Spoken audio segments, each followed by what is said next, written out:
Undercover Carson, secret agent.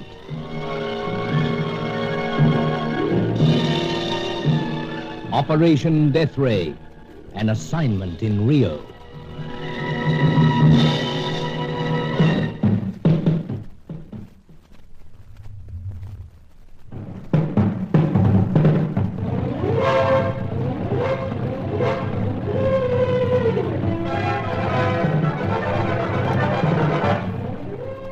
In Sao Paulo, Brazil's second city, we were beaten to scientist Martin Schroeder by the increasingly sinister Chaco.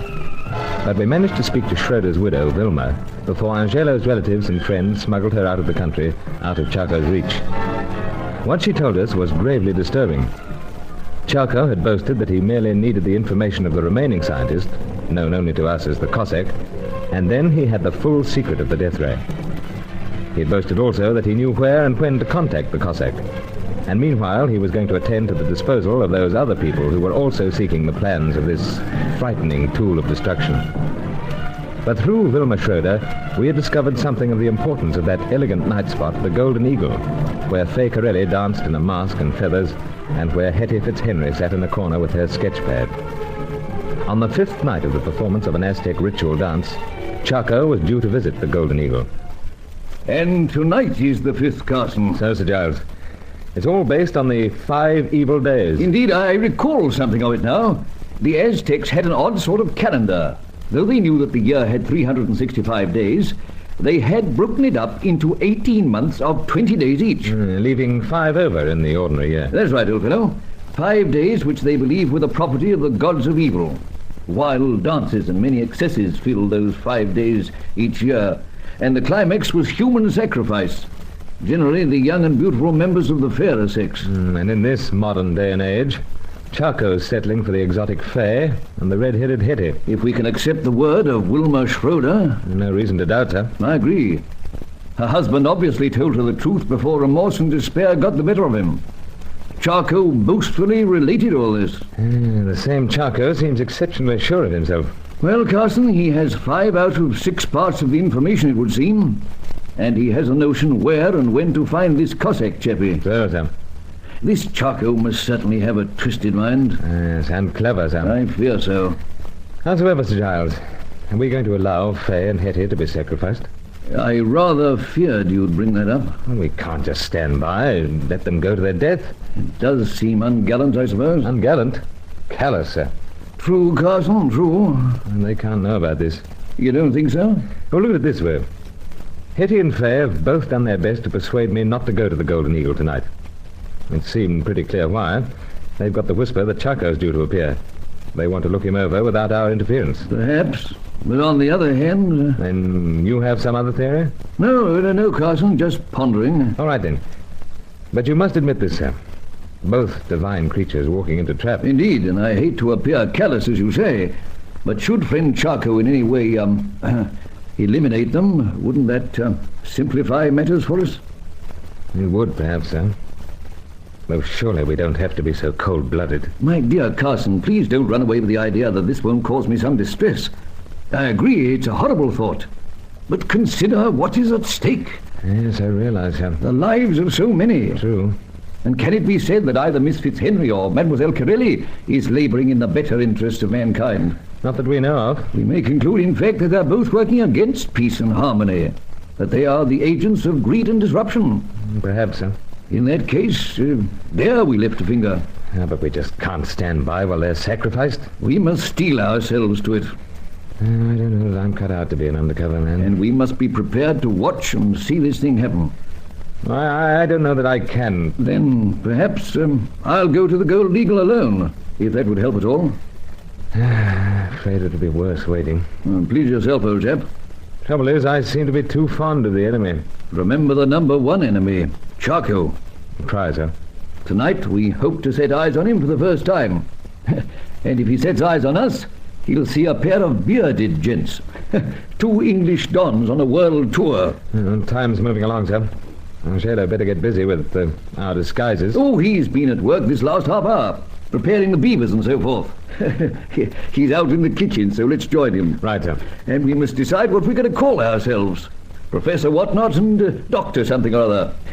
Anyway, we'll work it out.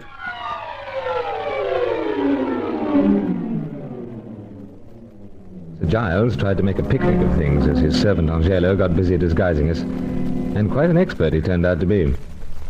But I was obsessed with what seemed certain to happen in the gay surroundings of the Golden Eagle. Must we have ringside seats at a cold-blooded killing? Meanwhile, Angelo transformed Sir Giles into a grey-bearded professor, then set to work on me. But I left it to Sir Giles to do the laughing when I stood up in front of the mirror. Dr. Carstairs, and you certainly look the part. I hardly recognize myself. Now, it's to be hoped that no others recognize you, Senor. So, In particular, the manager of the establishment, and more especially the agents of this Chaco, or that gentleman himself. I'd say it was impossible. Stoop a little, Carson. well, why so? You know, just to give the impression that you're burdened with knowledge. Oh, well, how's that? Splendid, splendid. But, Sylph, Professor what? Well, let's say Noble. And of what? Well, Anatomy? anatomy, professor of anatomy. Sir. Ah, get out with you, Carson. You're having me on. About time I fought back. I should imagine that you're the fellow with the qualifications when it comes to anatomy. Oh, how so? Well, all these lady loves of yours, if I dare mention them at such a time. Hardly time to joke about them, sir. True, my boy, very true. Howsoever, we must be dons of some description, just in case anyone asks awkward questions. And then we're a pair of ornithologists. Oh, suits fine. What is this, Excellency? Men who study birds and their habits. Oh, of course. Both yourself and Senor Carson are most highly qualified in that regard. Indeed, and we can always say that the feathered costumes used in that Aztec display are an added attraction to us. Sir. Then Dr. Carstairs and Professor Noble are ready to sally forth. That brings up your role, Angelo. I will wait outside the place of Eagle of Gold. I'd feel happier to know that you're there. Then I will wait, Excellency. Good, good. Well, Carson... Carstairs. Oh, yes, indeed, indeed. I'm ready, Professor. Then we go forth to study a most rare bird, that singular species known as Chaco.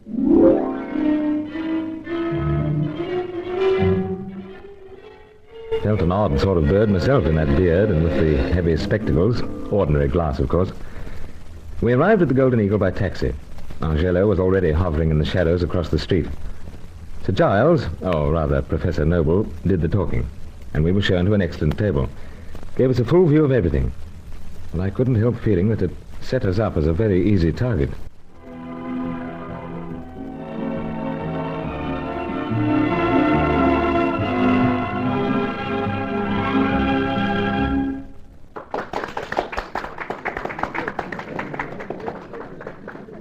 You know, old fellow, you're dashed edgy. Beard's tickling. Mine also, I fear. Besides, we're too exposed, yeah? But at least we can see what's going on. No sign of Hetty.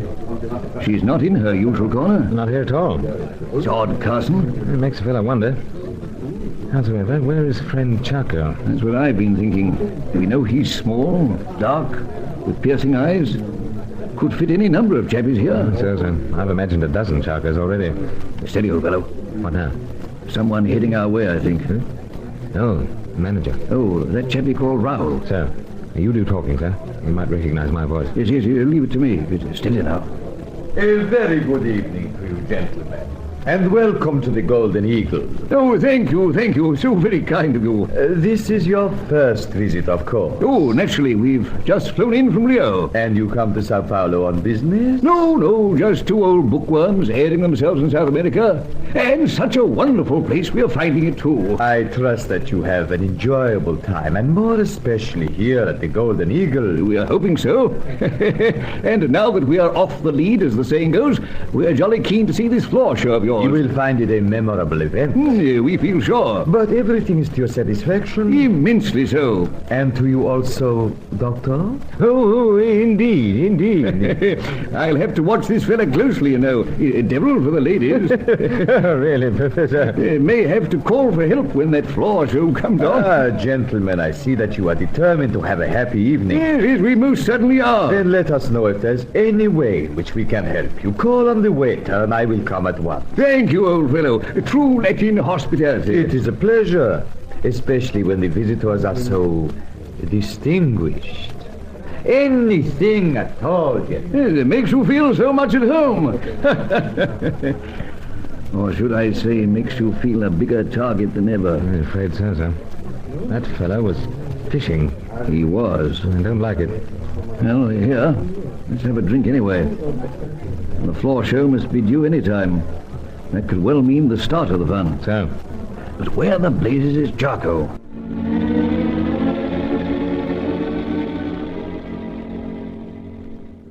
well, sir, I've craned my neck and strained my eyes for 10 minutes. If Charco's here, I can't pick him. All right. There's no sign of Hetty. Very, very curious. I'm starting to wonder whether she warned us off for her own good. You mean? That she knew there was trouble due and decided to stay away. But that doesn't entirely make sense. We'll get some sort of answer soon. The lights are dimming. Yeah, and the band's starting up.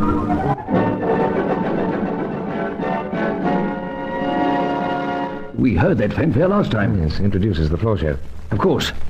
There they all are at the side of the stage in those gaudy costumes. Quite a brilliant sight.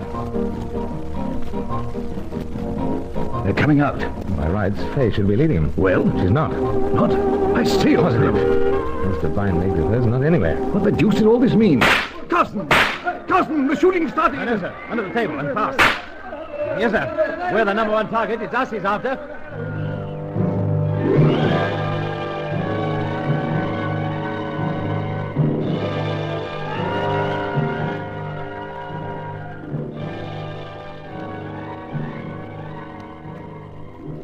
Kitty wasn't in her corner.